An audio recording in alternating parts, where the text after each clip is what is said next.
जिसको कहते हैं ना, आप समझते हैं कि उनका बजट किस हद तक बढ़ना चाहिए? मैं उस पर इसके बाद ना आप मुझसे एग्जैक्ट डिफेंस बजट पे पूछना, मेरा बड़ा क्लियर व्यू है, मैं अभी दे दूंगा। थोड़ा सा ये बताइएगा गाड़ियों की इंपोर्ट पे थोड़ा सा रोशनी डालें कि उस पर भी कोई बड़ा फैसला होने जा रहा है, फैसला भी बता देंगे या क्या, वो जरा बताएं। वो भी बता देंगे। सो एक तो ये कि पाकिस्तान की economy has been thought of in terms of import substituting industry, कि बाहर से गाड़ी नहीं आने देनी, बाहर से चीज़ नहीं आने देनी, यहाँ पे असेंबल करके 70% पार्ट्स 65% पार्ट्स बाहर से मंगवा के या थोड़ी डिलीशन करके 60-65 लाहौर पाकिस्तान में बना के चीज़ें बेचनी है पाकिस्तान में। ठीक है, ये इसने ये किया है कि आउटवर्ड लुकिंग इकॉनमी नहीं बनाई, इनवर्ड लुकिंग इकॉनमी बनाई है। हम इस रविश को तब्दील करना है। East Asian miracle, Chinese miracle, ये दोनों इस चीज़ पे बेस है ना कि दुनिया को चीज़ें बेचते थे।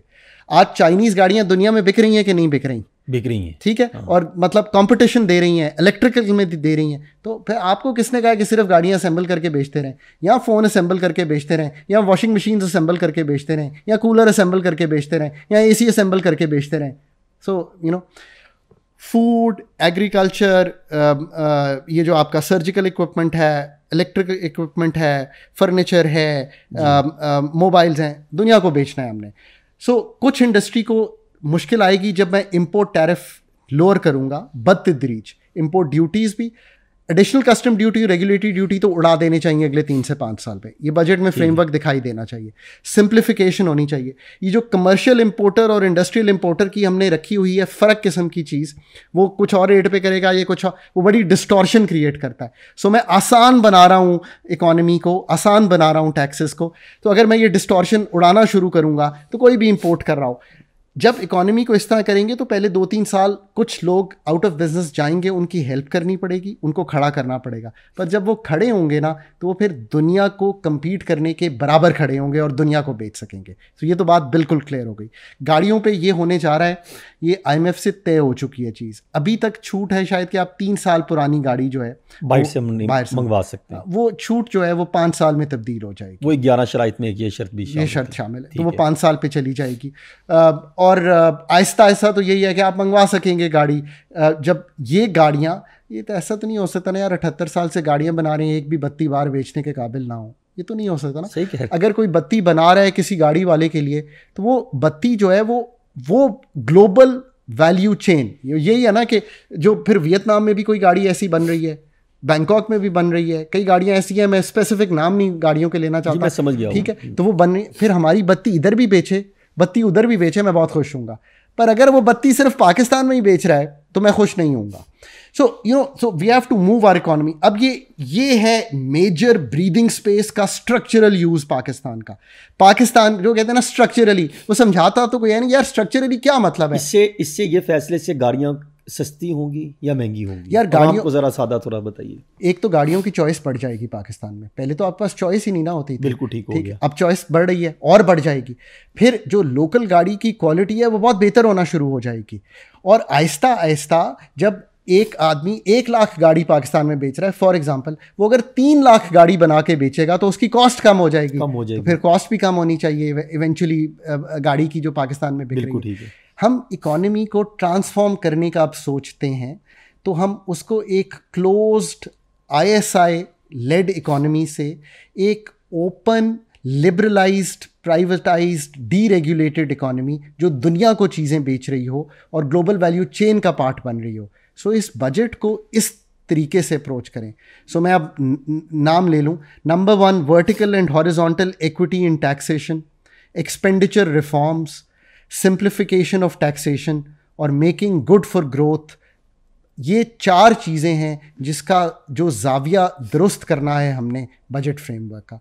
ट्रूली ट्रांसफॉर्मेशनल बजट जो है वो दिखाई देना चाहिए। सर 2000 अरब रुपए का जो टैक्स लगने जा रहा है उसको थोड़ा एक्सप्लेन करें कि आम आदमी की ज़िंदगी पर कितना असर पड़ सकता है और कितनी चीज़ें महंगाई आ सकती है। वर्ल्ड बैंक की भी रिपोर्ट है, आपकी नज़र से गुजरी होगी, 50 लाख अफराद मजीद पाकिस्तान की जो है पाकिस्तानी वो गुर्बत की लकीर से नीचे चले गए। सो देखिए 2000 अरब के करीब जो बात हो रही है वो इस तरह हो रही है कि पाकिस्तान में इस साल जो तखमीना लिया हुआ है वो है कि 12,300 अरब रुपए कलेक्ट होंगे। ये 12,900 अरब थे पहले FPR का, फिर रिवाइज टारगेट आया, इतना आ गया। ठीक। मेरा ज़ाती ख्याल है कि शायद हम 12,000 अरब भी नहीं कर पाएंगे।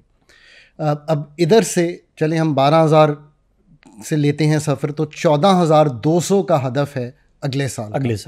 तो ये बन गया तकरीबन अगर आप 12,000 से भी ले लें तो ये 2,200 अरब का सफ़र बनता है जो आपने नए एडिशनल टैक्सेशन में लानी है मुल्क में।